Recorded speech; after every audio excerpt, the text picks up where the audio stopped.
నమస్తే D news కి స్వాగతం నేను మీ మెర్సీ ముందుగా బులెటిన్ లో హెడ్లైన్స్ మాజీ ముఖ్యమంత్రి వైఎస్ జగన్మోహన్ రెడ్డిపై తీవ్ర స్థాయిలో మండిపడ్డ తెలుగుదేశం పార్టీ ఒంగోలు పార్లమెంట్ అధ్యక్షులు నూకసాని బాలాజీ యాదవ్ విజయవాడ వరదలకు కారణం గత ప్రభుత్వం తప్పిదమని వెల్లడించిన నూకసాని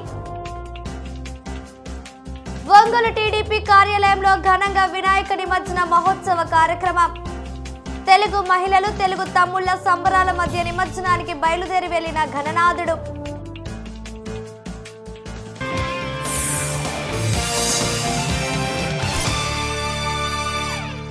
ఇక వివరాలకు వెళతాయి. విజయవాడ వరదలకు కారణం గత ప్రభుత్వం తప్పిదమని తెలుగుదేశం పార్టీ ఒంగోలు పార్లమెంట్ అధ్యక్షులు నూకసాని బాలాజీ యాదవ్ అన్నారు. ఒంగోలు నగరంలోని భాగ్యనగర్ 3వ లైను నందు గల తెలుగుదేశం పార్టీ పార్లమెంట్ కార్యాలయంలో ఏర్పాటు చేసిన పాత్రికేయుల సమావేశంలో ఆయన ప్రతిపక్ష వైఎస్ఆర్ కాంగ్రెస్ పార్టీ తీరుపై ధ్వజమెత్తారు. సరిగ్గా ఏడాది క్రితం ఇదే రోజున తెలుగుదేశం పార్టీ జాతీయ అధ్యక్షులు నారా చంద్రబాబు నాయుడును అరాచక వైసీపీ ప్రభుత్వం అరెస్టు చేయడం జరిగిందని అన్నారు. వైసీపీ ప్రభుత్వ తొత్తులుగా వ్యవహరించిన కొంతమంది ఐపీఎస్లు అర్ధరాత్రి వెళ్లి అక్రమంగా అరెస్టు చేశారని గుర్తు చేశారు.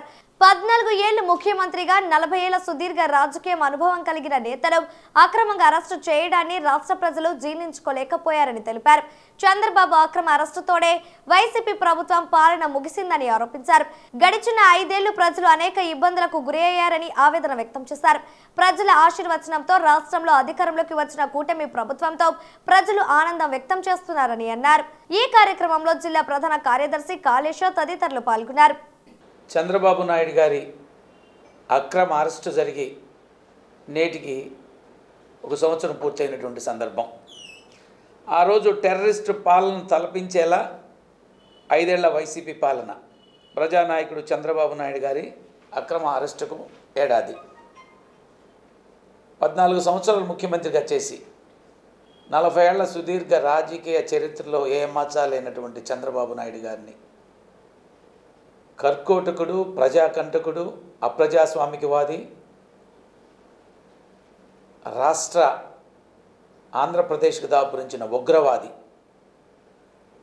మాజీ ముఖ్యమంత్రి వైఎస్ఆర్ కాంగ్రెస్ పార్టీ అధ్యక్షులు జగన్మోహన్ రెడ్డి గారు ముఖ్యమంత్రి అయిన మొదటి రోజు నుండే చంద్రబాబు నాయుడు గారిని ప్రజా జీవితం నుండి తొలగించాలని, చంద్రబాబు నాయుడు గారిని ఏదో ఒక మరక అంటించి ఆయన అరెస్ట్ చేయాలనేటువంటి ఆలోచనతో 5 సంవత్సరాలు పరితపించాడు.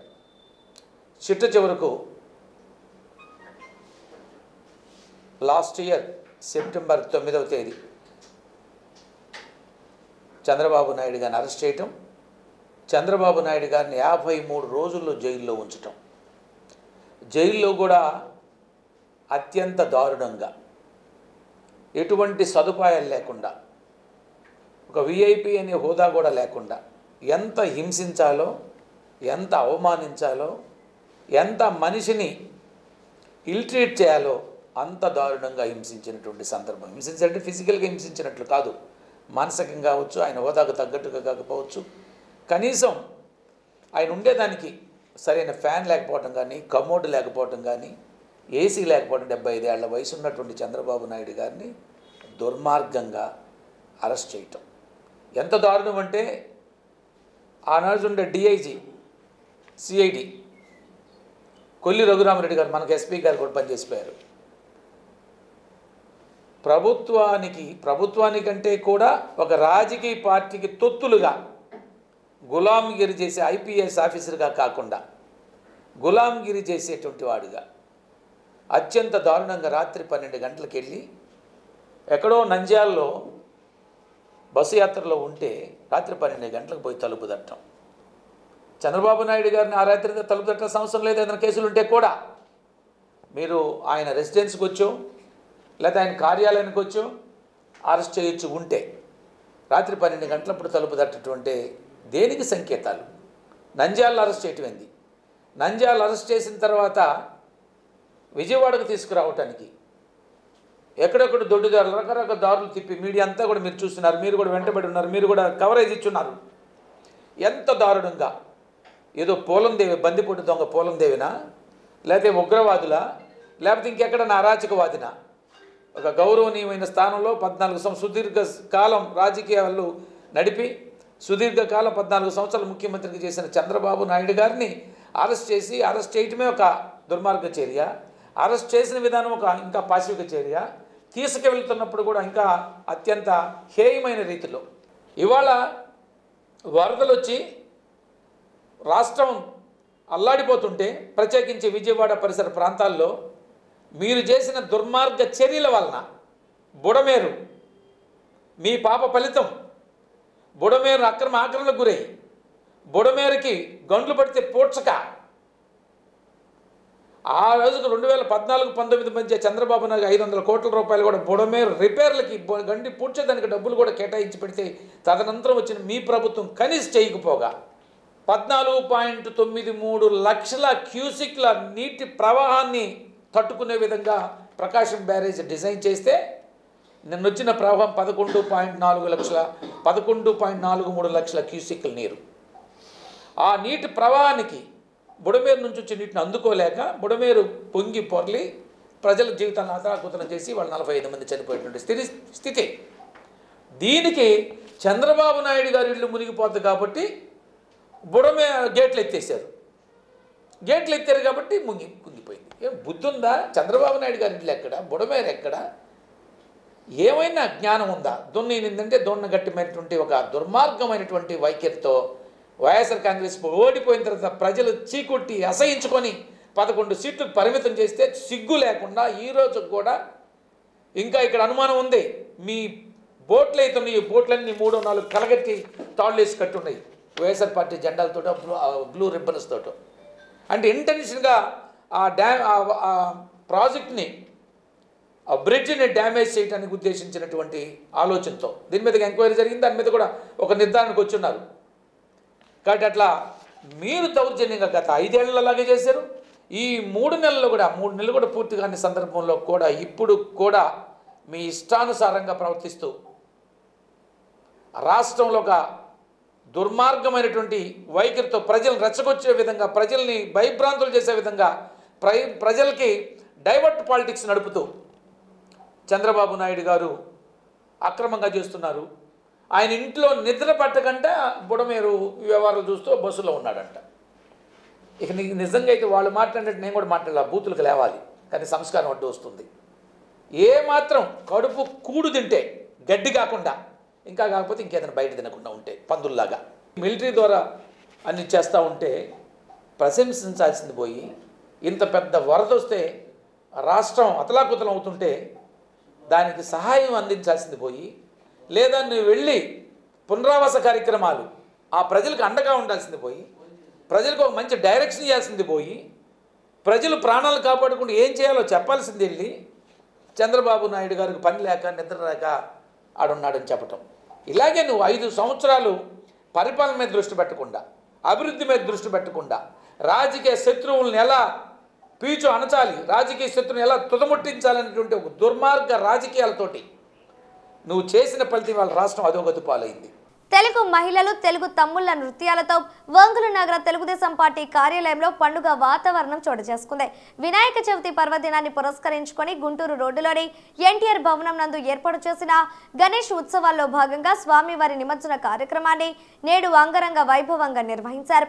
నిమజ్జన కార్యక్రమంలో భాగంగా ముందుగా స్వామివారికి ప్రత్యేక పూజలను నిర్వహించారు. అనంతరం 3 రోజుల పాటు పూజలు అందుకున్న వినాయకుని లడ్డు వేలంపట కార్యక్రమాన్ని చేపట్టారు. ఈ కార్యక్రమంలో పార్టీ శ్రేణులు తమదైన శైలిలో లడ్డు వేలంపట కార్యక్రమంలో పాల్గొన్నారు. ఉత్కంఠభరితంగా సాగిన స్వామివారి లడ్డు వేలంపట కార్యక్రమంలో పాలపర్తి లక్ష్మీనారాయణ 1,29,000 రూపాయలకు స్వామివారి లడ్డును కైవసం చేసుకున్నారు. ఈ సందర్భంగా పాలపర్తి లక్ష్మీనారాయణను స్వామివారి శేష వస్త్రాలతో సత్కరించారు. అనంతరం జై బోలో గణేష్ మహారాజ్ కి జై అంటూ పార్టీ శ్రేణులు గణనాథుని ట్రాక్టర్ వాహనంపై కొలువు తీర్చారు. ఈ సందర్భంగా డప్పు వాయిద్యాల నడుమ స్వామివారి నిమజ్జన కార్యక్రమం సాగింది.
వినాయక చవితి సందర్భంగా తెలుగుదేశం పార్టీ ఆఫీసులో వినాయకుడికి విగ్రహాన్ని ఉంచి 3 రోజుల నుంచి ఉత్సవాలు నిర్వహిస్తూ ఉన్నాము. దామచర్ల జనార్దన్ గారి ఆదేశాల మేరకు ఈరోజు నిమజ్జన కార్యక్రమం ఏర్పాటు చేశాం. ఈ నిమజ్జన కార్యక్రమంలో తెలుగు మహిళలు, తెలుగుదేశం పార్టీ నాయకులు, కార్యకర్తలు అందరూ కూడా పాల్గొని విజయవంతం చేశారు. ఈరోజు వినాయకుడి యొక్క లడ్డుపాటలో పాలపర్తి లక్ష్మీనారాయణ గారు 1,29,000కి వినాయకుడి లడ్డు పాడి దేవుడు ఆశీస్సులు పొంది ఉన్నారు. ఈ రోజు నుంచి లక్ష్మీనారాయణ గారికి వినాయకుడి ఆశీస్సులు ఎప్పుడు ఉండాలని, రాబోయే రోజుల్లో ఉన్నత శిఖరాలకు ఎదగాలని, తెలుగుదేశం పార్టీలో ఆయన్ని మంచి స్థానానికి ఎదగాలని ఆ భగవంతుని ప్రార్థిస్తూ ఉన్నాము. సీఎం చంద్రబాబు నాయుడుని కలిసి వరద బాధితులకు పలువురు విరాళం అందజేశారు. విజయవాడలోని ఎన్టీఆర్ జిల్లా కలెక్టరేట్లో ఆదివారం పలువురు విరాళానికి సంబంధించిన చెక్కులను సీఎంకు అందజేశారు. విశ్వ సముద్ర ఎనర్జీ ప్రైవేట్ లిమిటెడ్ సంస్థ 2 కోట్ల రూపాయలు, సిద్ధ రాఘవరావు 25 లక్షలు, సిద్ధ సూర్యప్రకాశ్రావు, సిద్ధ హనుమంతరావు 25 లక్షలు, ఒంగోలుకు చెందిన హర్షిని కాలేజ్ చైర్మన్ గోరెట్ల రవికుమార్ 10 లక్షల రూపాయలు, సుదనగుంట వెంకట నరసింహారావు, భగీరథ కెమికల్స్ ఎండి సింగవరపు చంద్రశేఖర్ 10 లక్షలు, retired chief engineer Nidamanuri Nageswara Rao 2 లక్షలు, కాకతీయ సేవా సమితి 2 లక్షలు, పులి వెంకటేశ్వర్లు 1 లక్ష, ఒంగోలు ఎమ్మెల్యే దామచర్ల జనార్దన్ 50,000 రూపాయలు, కరసుల శైలజ 50,000 రూపాయలు, పిఎల్ఆర్ స్టోన్ క్రషర్ 50,000 రూపాయలు, ప్రకాశం జిల్లా సూర్య బలిజ సంఘం సమాఖ్య 25,000 రూపాయలు అందజేశారు. వీరిని సీఎం చంద్రబాబు నాయుడు అభినందించారు. తెలుగుదేశం పార్టీ యువ నాయకులు రావూరి బుజ్జి జన్మదిన వేడుకలను ఒంగోలు పట్టణం నందు అట్టహాసంగా నిర్వహించారు. రావూరి బుజ్జి మిత్రమండలి ఆధ్వర్యంలో నగరంలోని గోరెట్ల మల్టీప్లెక్స్ వద్ద ఏర్పాటు చేసిన జన్మదిన వేడుకల్లో తెలుగుదేశం పార్టీ నాయకులు, రావూరి బుజ్జి మిత్రులు పాల్గొన్నారు. ఈ సందర్భంగా ఏర్పాటు చేసిన జన్మదిన కేకును ఆత్మీయుల నడుమ రావూరి బుజ్జి కట్ చేశారు. అనంతరం వేడుకల్లో పాల్గొన్న తెలుగుదేశం పార్టీ నగర అధ్యక్షులు కోటారి నాగేశ్వరరావు మాట్లాడుతూ సేవా కార్యక్రమాలతో ఎంతో మందికి అండగా నిలిచిన వ్యక్తి రావూరి బుజ్జి అని కొనియాడారు. సామాజిక సేవా కార్యక్రమాలను నిర్వహిస్తూ ఇటీవల జరిగిన సార్వత్రిక ఎన్నికల్లో ఒంగోలు శాసనసభ్యులు దామచర్ల జనార్దన్ రావు గెలుపులో రావూరి బుజ్జి తన వంతు కృషి చేస్తారని ఈ సందర్భంగా ఆయన తెలియజేశారు. రానున్న రోజుల్లో ఇటువంటి జన్మదిన వేడుకలను ఆయన మరెన్నో జరుపుకోవాలని ఆకాంక్షించారు. ఈ కార్యక్రమంలో ప్రపంచ Aryavysya Mahasabha political affairs committee chairman Somisetti Subbarao Gupta, Chittem Suresh, Telugudesam party 5వ డివిజన్ నాయకులు ఆవుల శ్రీనివాసరావు, మంచాల శ్రీనివాసరావు, యువ నాయకులు పసుపులేటి సాయి, బొడ్డు సురేష్, ఆకుల రామకృష్ణ, వేణు, బాబీ, శ్రీను, పప్పు సాయి, ముత్తు, సతీష్, బేదాడి తదితరులు పాల్గొన్నారు.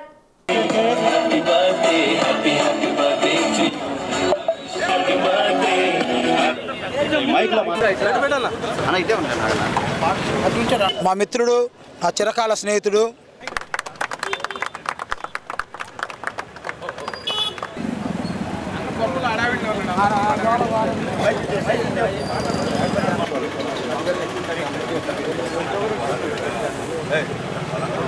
మొత్తం కేక్ పుచ్చుకొని ఉండాలి.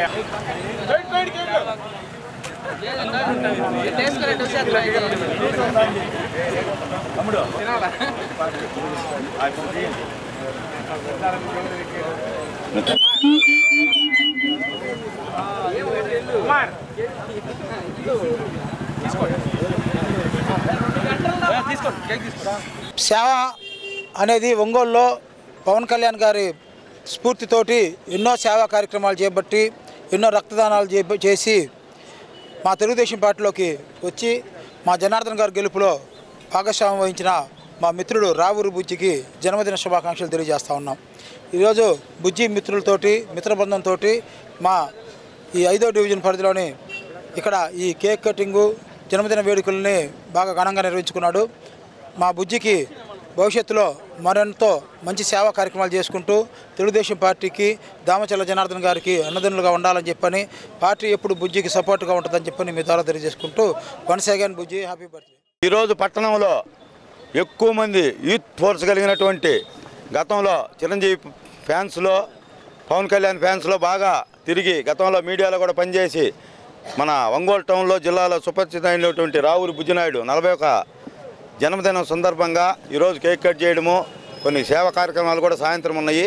అవన్నీ చేయడం చాలా సంతోషదగ్గ విషయము. ఈ కూటమి ప్రభుత్వంలో రాబోయే 4.5 సంవత్సరంలో మంచి పదవి రావాలని, మంచి అభివృద్ధిలోకి రావాలని మనస్ఫూర్తిగా కోరుకుంటూ once again happy birthday to Bujjinaidu. నా జన్మదిన వేడుకలు యూత్ కుర్రోళ్ళు ఈరోజు ఏర్పాటు చేయడం జరిగింది. దీనికి ముఖ్య అతిథిగా ఇచ్చేసిన తెలుగుదేశం పార్టీ నగర అధ్యక్షులు కొట్టారి నాగన్నకి, అలాగే ప్రపంచ ఆర్యవైశ్య సంఘం అధ్యక్షులు సుబ్బారావు గుప్తా గారికి, అలాగే 5వ డివిజను నాయకులు ఆవుల సీను గారికి, మంచాల సీను గారికి అందరికీ ధన్యవాదాలు తెలియజేస్తున్నాను. నేను ఇటీవల ఎలక్షన్ ముందు నేను తెలుగుదేశం పార్టీలో చేరడం జరిగింది. ఆ తెలుగుదేశం పార్టీలో దామచర్ల జనార్దన్ గారు మాకెంతో ప్రోత్సహించి ముందు నడిపిస్తున్నారు. తెలుగుదేశం పార్టీలో మా వంతు కృషితో రాబోయే రోజుల్లో కూడా అనేక ఎన్నికలు ఉన్నాయి.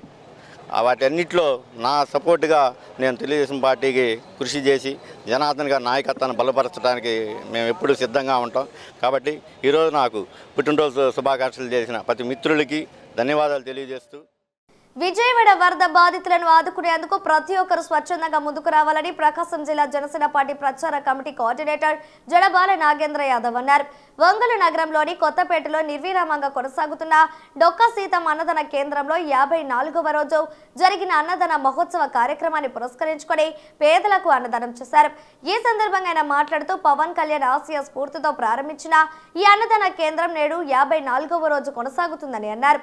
అదేవిధంగా విజయవాడ వరద బాధితులకు జనసేన అధినేత పవన్ కళ్యాణ్ తన వంతు విరాళాన్ని అందచేయడం జరిగిందని తెలిపారు. జిల్లాలోని జన సైనికులు, వీర మహిళలు అందరూ తమ వంతు బాధ్యతగా విరాళాలను అందచేయాలని విజ్ఞప్తి చేశారు.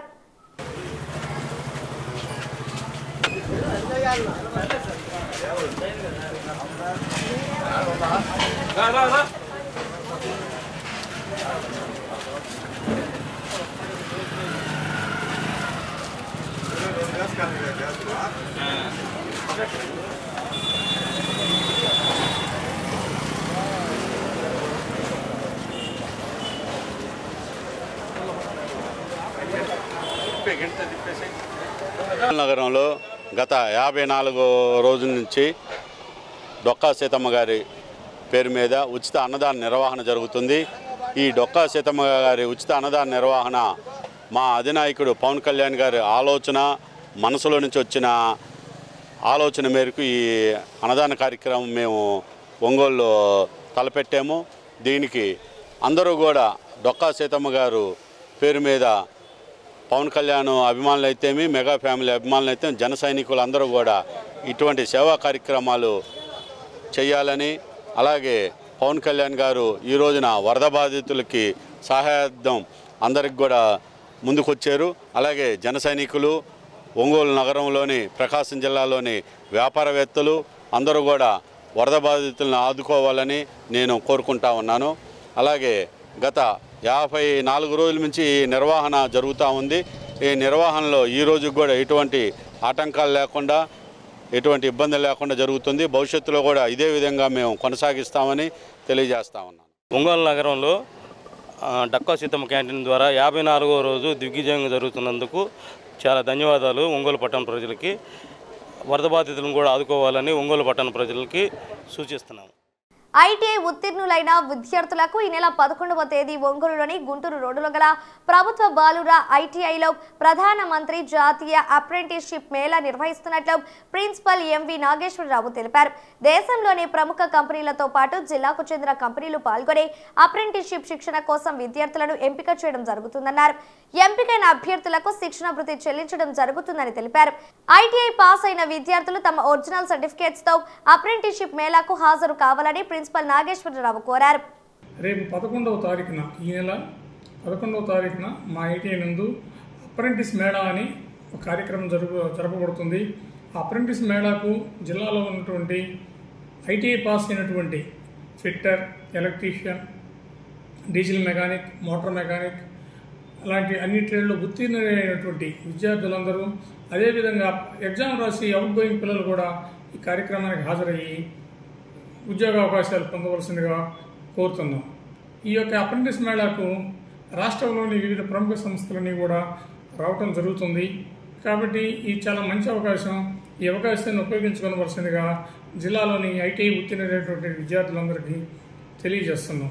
అదేవిధంగా ఆ రోజు ఉదయాన్నే 10 గంటలకు వచ్చి పిల్లలందరూ తమ యొక్క ఒరిజినల్ సర్టిఫికేట్స్తో హాజరు కావాల్సిందిగా కోరుతున్నాం. ఈ కార్యక్రమాన్ని ప్రతి ఒక్క విద్యార్థి కూడా ఉపయోగించుకొని సక్సెస్ అయ్యి అప్రెంటిసా లేదంటే రెగ్యులర్ పోస్టా అనేది వాళ్ళ యొక్క ఆలోచన విధానాన్ని బట్టి సెలెక్ట్ చేసుకుని మంచి వాళ్ళ జీవితంలో సక్సెస్ కావాలని కోరుకుంటున్నాం. ఎన్టీఆర్ వైద్య సేవ ద్వారా జిల్లాలోని ప్రజలకు నెట్వర్క్ ఆసుపత్రుల ద్వారా సక్రమంగా సేవలు అందకపోతే వాటిని విచారించి చర్యలు తీసుకునేందుకు జిల్లా కలెక్టర్ అధ్యక్షతన డిసిప్లినరీ కమిటీ ఏర్పాటు చేసినట్లు జిల్లా కోఆర్డినేటర్ హేమంత్ కుమార్ వెల్లడించారు. జిల్లాలో ఈ పథకం అమలు చేస్తున్న అన్ని నెట్వర్క్ ఆసుపత్రులను ఎప్పటికప్పుడు మానిటరింగ్ చేస్తూ లబ్ధిదారులకు ఉచితంగా వైద్యం అందేలా చూస్తున్నట్లు చెప్పారు. ఏ ఆసుపత్రి అయినా ఎన్టీఆర్ వైద్య సేవల పట్ల నిర్లక్ష్యంగా వ్యవహరిస్తే జిల్లా కలెక్టర్ అధ్యక్షతన కమిటీ సమావేశమై చర్యలు తీసుకోవడం జరుగుతుందని జిల్లా కోఆర్డినేటర్ హేమంత్ కుమార్ హెచ్చరించారు. వైద్యం అందని పరిస్థితి కానీ లేకపోతే వైద్యం డిలే అవ్వడం కానీ సర్వీస్ డెఫిషియన్సీ అంటే సేవలు సరిగ్గా కొంచెం బాగా పట్టించుకోవట్లేదని కానీ ఇలాంటి సమస్యలు గ్రీవెన్స్ రూపంలో వివిధ రకాలుగా 104 కాల్ సెంటర్ కానీ IVRS కానీ అలాగే మీకు స్టేట్ నుంచి ఫోన్ వచ్చినప్పుడు ఇట్లాంటి గ్రీవెన్సెస్ అన్ని రిజిస్టర్ చేయడం జరుగుతుంది. లేదు అంటే డైరెక్ట్గా వచ్చిన కంప్లైంట్స్ కూడా చాలానే ఉంటున్నాయి. ఇలాంటి సమస్యలన్నీ గత సంవత్సర కాలంలో ఏవైతే ఉన్నాయో వాటన్నిటినీ డిస్ట్రిక్ట్ డిసిప్లినరీ కమిటీ కలెక్టర్ గారి అధ్యక్షతన DMHO గారు, DCHS గారు, అలాగే ప్రైవేట్ హాస్పిటల్ సైడ్ నుంచి IMA ప్రెసిడెంట్, ఎన్టీఆర్ వైద్య సేవ జిల్లా కోఆర్డినేటర్ వీళ్ళందరి కమిటీ సమక్షంలో కలెక్టర్ గారి అధ్యక్షతన కమిటీ మీటింగ్ పెట్టి క్లోజ్ చేయడం జరిగింది. ఏవైతే 70 సమస్యలు అనేవి ఇప్పటి వరకు రిజిస్టర్ అయ్యాయి వివిధ కాల్ సెంటర్స్ ద్వారా కానీ లేకపోతే డైరెక్ట్గా కానీ రిజిస్టర్ అవ్వడం జరిగింది. ఈ సమస్యలన్నింటినీ వివిధ రూపాల్లో పరిష్కారం చూపించడం జరిగింది. ప్రజలు ఎవరైతే కంప్లైంట్ ఇచ్చారో వారు వచ్చున్నారు, హాస్పిటల్ మేనేజ్మెంట్ వారు వచ్చి కూడా కలెక్టర్ గారి అధ్యక్షతన ఇది అంతా చేయడం జరిగింది. కాబట్టి ప్రజలందరికీ ఏవైతే కంప్లైంట్ ఉంటాయో అవన్నీ కూడా వివిధ రకాలుగా రిజిస్టర్ చేసుకోవచ్చు. అక్కడ ఎన్టీఆర్ వైద్య సేవ హాస్పిటల్లో వైద్య మిత్ర ఉంటారు, వారి దగ్గరైనా కంప్లైంట్ ఇవ్వచ్చు. మీకు ఏదైనా అసౌకర్యం కలిగినా కానీ లేకపోతే ఏదైనా ఉచితంగా చేయట్లేదు అనేది సమస్య మీ దృష్టిలో ఉన్నప్పుడు మీరు ఖచ్చితంగా కంప్లైంట్ చేయొచ్చు. దానికి పరిష్కారం ఇవ్వడానికి ఈ జిల్లా లెవెల్లో, జిల్లా వ్యాప్తంగా లేకపోతే స్టేట్ లెవెల్లో కానీ కమిటీలు అనేవి ఉన్నవి. కాబట్టి 100% మీకు అనేది న్యాయం జరుగుతుంది. కాబట్టి ఉచిత వైద్యానికి ఎవరైతే అర్హులందరూ ఉంటారో వారందరూ ఉచిత వైద్యము అలాగే తగిన సదుపాయాలు ఆసుపత్రిలో పొందవచ్చు అనేది ఈ మీడియా ముఖంగా నేను ప్రజలందరికీ, ప్రకాశం జిల్లా ప్రజలకి తెలియజేస్తున్నాను. ఒంగోలు నగరంలోని రాజప్ప నగర్ రోడ్డు 4వ లైన్లో నిర్వహిస్తున్న వినాయక చవితి ఉత్సవాలు వేడుకగా సాగుతున్నాయి. ఈ సందర్భంగా నిర్వాహకులు మండపాన్ని విద్యుత్ దీప కాంతులతో చూడచక్కగా తీర్చిదిద్దడంతో ప్రాంగణం అంతా సరికొత్త ఆధ్యాత్మిక శోభను సంతరించుకుంది. కార్యక్రమంలో భాగంగా అతి ఎత్తైన గణనాథుని విగ్రహాన్ని చూడచక్కగా తయారు చేసినటువంటి మండపంలో కొలువు తీర్చి భక్తులకు దర్శన భాగ్యాన్ని కల్పించారు. పంచ అశ్వాలపై సోదరుడైన షణ్ముఖనాథుని సమేతంగా కొలువు తీర్చి భక్త కోటిని అనుగ్రహించడానికి విచ్చేసిన బొజ్జ గణపయ్యను తిలకించడానికి నగరవాసులు పెద్ద సంఖ్యలో తరలివచ్చి ప్రత్యేక పూజ కైంకర్యాలను జరిపించుకున్నారు. నగరంలో ఎక్కడ లేని విధంగా సోదరులైన సుబ్రహ్మణ్య స్వామి వారు మరియు వినాయక స్వామి వారు ఒకే వాహనంపై కొలువి ఉండి భక్తులను కటాక్షిస్తుండటంతో వందలాదిగా భక్తులు రాజప్ప నగర్ 4వ లైన్లో ఉన్నటువంటి ఈ విగ్రహం వద్దకు చేరుకొని ఆధ్యాత్మిక తన్మయత్వంతో దేవరులను శ్రద్ధగా కొలుస్తున్నారు. లోకం సుభిక్షంగా ఉండేలనే ఉద్దేశంతో పరమశివుని పుత్రులను ఒకే విగ్రహంపై చేయించి పూజాధికాలను జరిపిస్తున్నామని ఈ సందర్భంగా నిర్వాహకులు తెలియపరిచారు. ఇవి బులెటిన్ లేని విశేషాలు. తిరిగి మరో బులెటిన్లో కలుద్దాం. అప్పటి వరకు keep watching the news Ongole.